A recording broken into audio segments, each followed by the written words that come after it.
Good morning, ladies and gentlemen. In today's video, I'm going to be talking about last night's game between the Indiana Pacers and the Golden State Warriors. However, before I get too far into it, I want to remind you all to leave a like and subscribe. I've been appreciating all the support that I've been receiving lately, and I hope to see that continue. Now, without further ado, let's talk about the game.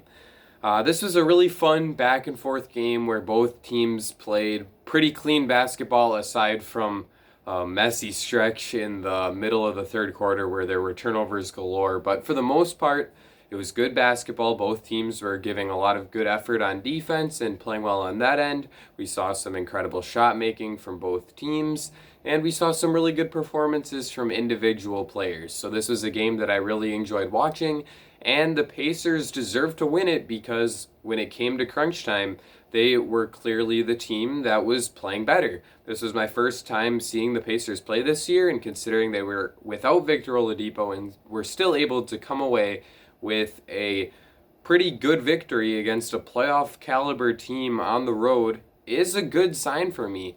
And I was pretty impressed with a lot of what I saw.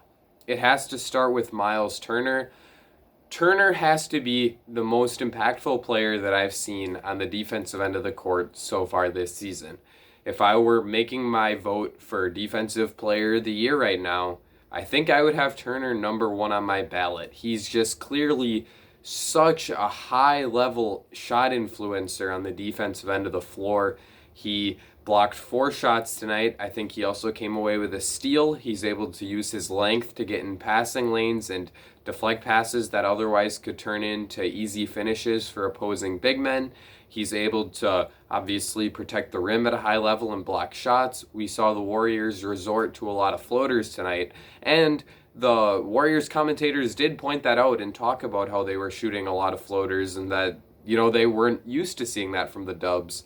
But the biggest reason for that was the fact that Miles Turner is just such a threatening rim protector that you're forced to change your shot a little bit and take a lower percentage shot, which the floater clearly is. It's a mid-range shot that doesn't go in all that frequently, so it's not a high-quality shot. And Miles Turner forces you into that instead of getting either a layup or 2 shots at the foul line if he fouls you. So I was wildly impressed with what I saw from Turner on the defensive end of the floor, and he also looked pretty good offensively as well. He finished with 22 points and 11 rebounds on 7 for 10 shooting and 3 for 5 from 3.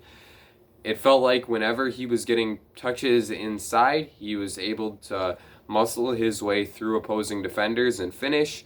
There were a few times where he was able to get James Wiseman in a one-on-one matchup in the post, and Wiseman just simply isn't quite strong enough to take on those types of matchups yet. He also was able to exploit Wiseman's shaky pick-and-roll defense, as a few times we saw him dart out to the three-point line to knock down open looks. He also hit a huge 3 that gave the Pacers the lead down the stretch in the fourth quarter, and I think that was the go-ahead bucket that never saw the Pacers look back. So I was wildly impressed with what I saw from Turner tonight, and I'm at this point being forced to rescind a few of my comments on how the Pacers need to trade Miles Turner because the Sabonis-Turner pairing doesn't work, because he's just such a high-level defensive player, and if he's able to knock down shots like he did tonight, 3 for 5 from 3, then that really helps this team out, and it makes him a much more legitimate player to pair with Sabonis. Now, that is still a very flawed duo. Sabonis is obviously terrific offensively, and when you pair his passing ability with Turner's shot making ability from the three-point line, it seems like it should be a pretty solid duo, but that doesn't necessarily translate over the defensive end. Like I said before, Turner has been the Defensive Player of the Year from what I've seen to me, and he's mostly able to do that with rim protection stuff.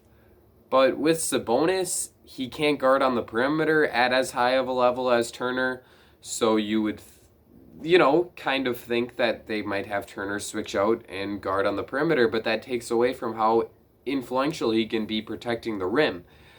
But if you have Sabonis out there on the perimeter, well, there's a good chance that he's going to get burned. Obviously, when he's matched up with someone like Draymond Green, who doesn't have a whole lot of explosive quickness to begin with, Sabonis's weaknesses guarding on the perimeter are not going to be exploited as they would in some other matchups. But if he's forced to guard someone like a Kevin Durant or a Giannis Antetokounmpo against teams like the Nets and Bucks that are going to be playing those guys at the four for large periods of time, well, that is quite a bit more concerning for the Sabonis matchup. And considering those two players and those two teams are really prominent in the Eastern Conference and are probably going to be competing for Eastern Conference Finals berths this season, I'm not sure that this pairing will really work long term. If you can extract some value out of Turner, I think that you probably have to make that deal because Sabonis has established himself as an all-star level player, and it's really hard to trade away that type of guy, especially when they're continuing to be as productive as Domantas Sabonis is. Tonight he had 18 points, 14 rebounds, and 6 assists on 7 for 15 shooting from the field.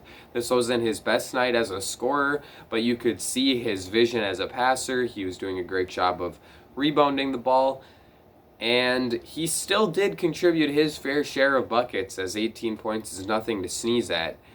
I just don't know that it works defensively, as even tonight when he was guarding Draymond, there were a few times when the Warriors were able to get him switched off onto someone like an Andrew Wiggins or a Kelly Oubre, and those two guys were able to use their athleticism and explosiveness to exploit Sabonis's poor lateral quickness ability, and that limits how well he can guard on the perimeter.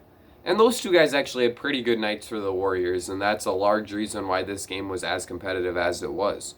Wiggins finished with 22 and 7 on 7 for 17 shooting, and Oubre had 17 and 5 on 6 for 11 shooting. They also combined to shoot 7 for 16 from the three-point line, and that's really important to this team. Those two guys are not necessarily huge pluses on the defensive end, although I would argue that they're both at least average, if not slightly above average, because of how good they are on the ball.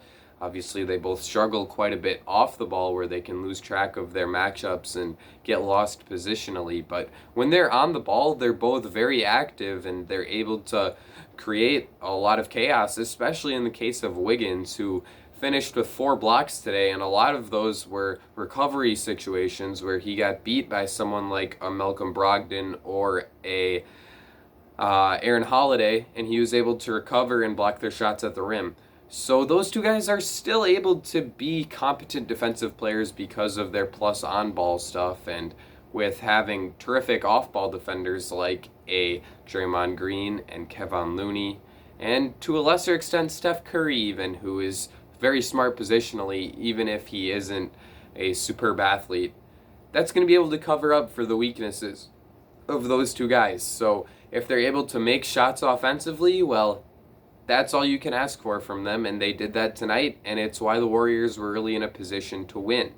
Like I said before, they also were really able to limit the effectiveness of Malcolm Brogdon, who finished with just 13 points and 8 assists on 5 for 18 shooting from the field and 2 for 6 from 3.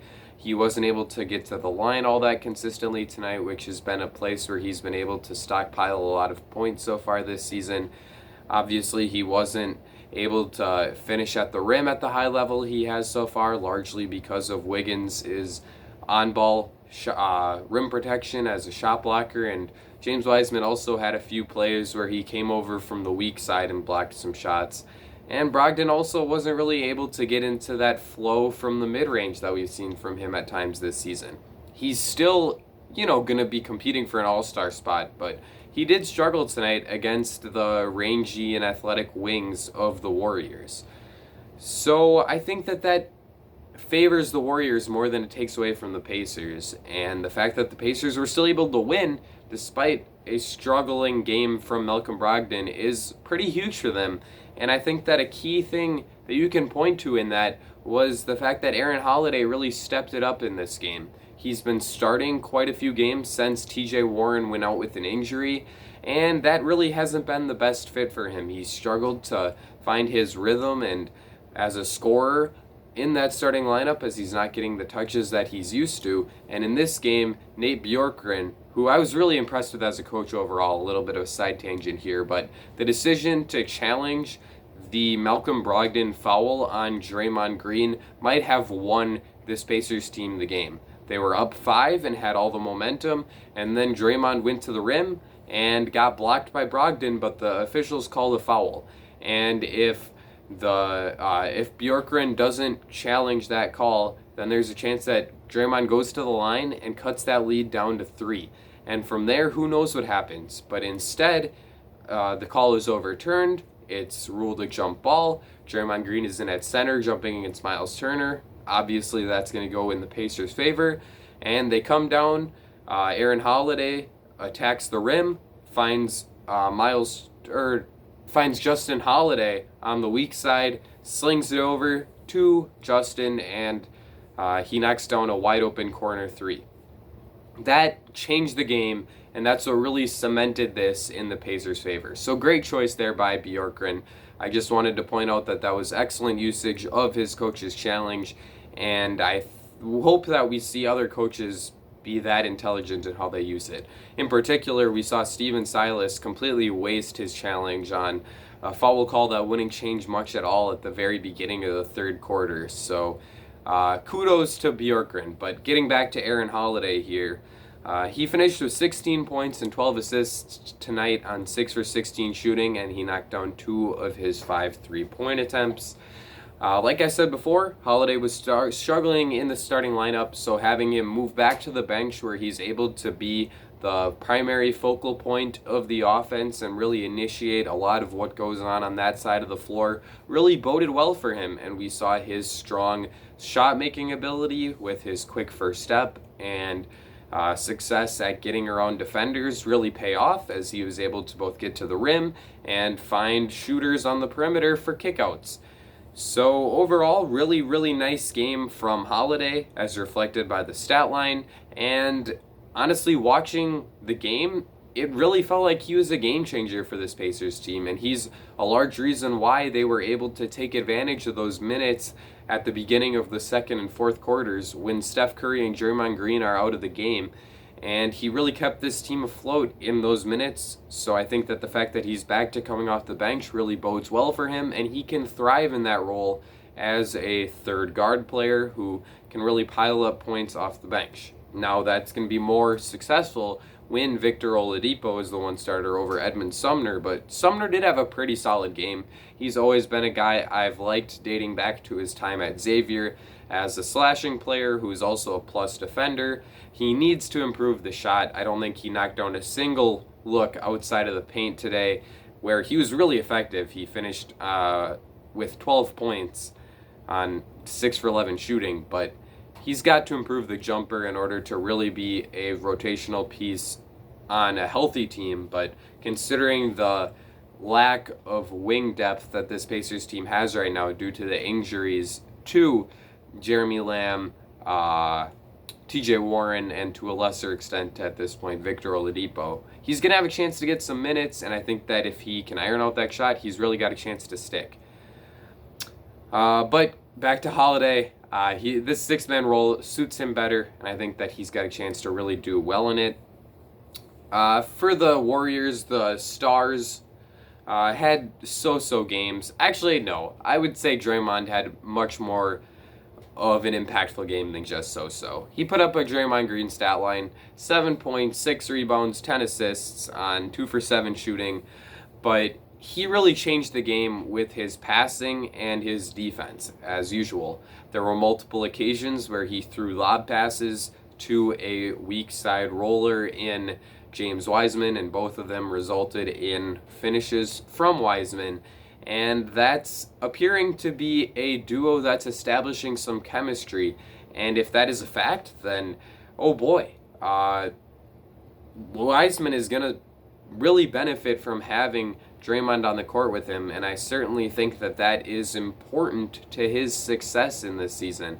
We've already seen how it's helping him defensively, and if it can help him offensively as well, then Wiseman has a chance to really be an impactful guy for this team, which they need considering the injuries to Marquise Chris and at this point, Eric Paschall's on the COVID list, so he's going to miss a bit of time.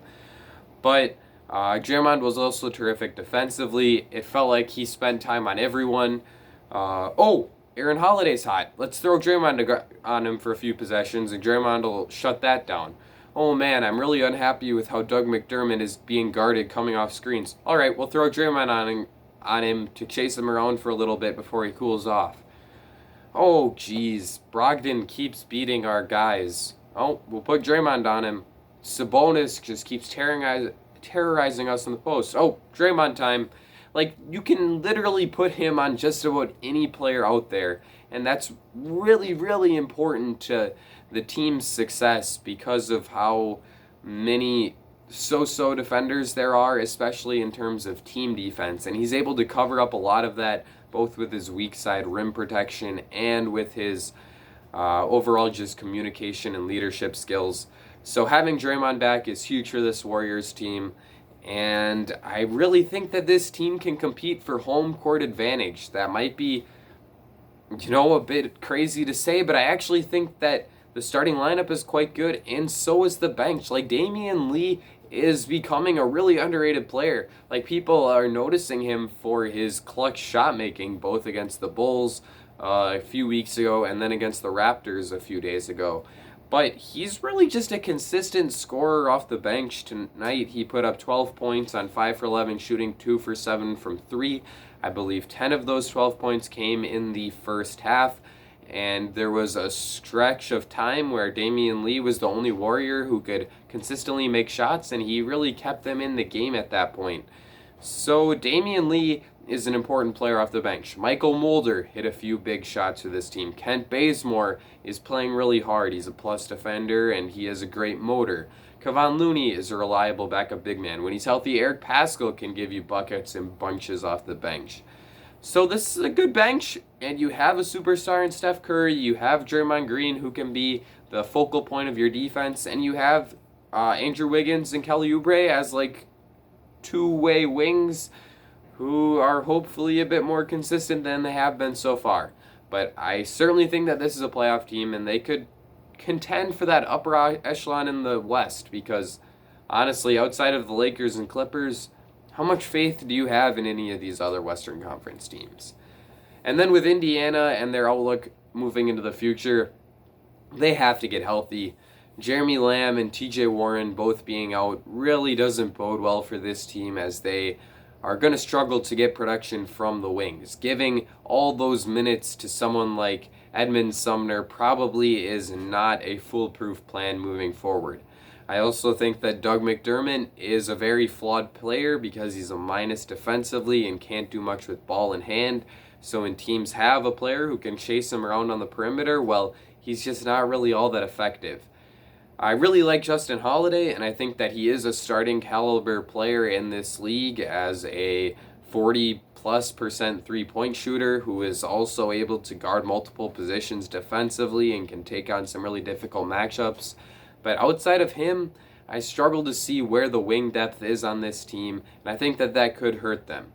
I still think that, similar to Golden State, they're going to compete for home court advantage. I don't necessarily view them as a top 5 team in the East. I think I would take Milwaukee, Brooklyn, Philadelphia, Miami, and Boston all over them. Although you could probably talk me into Miami being better than Boston at this point.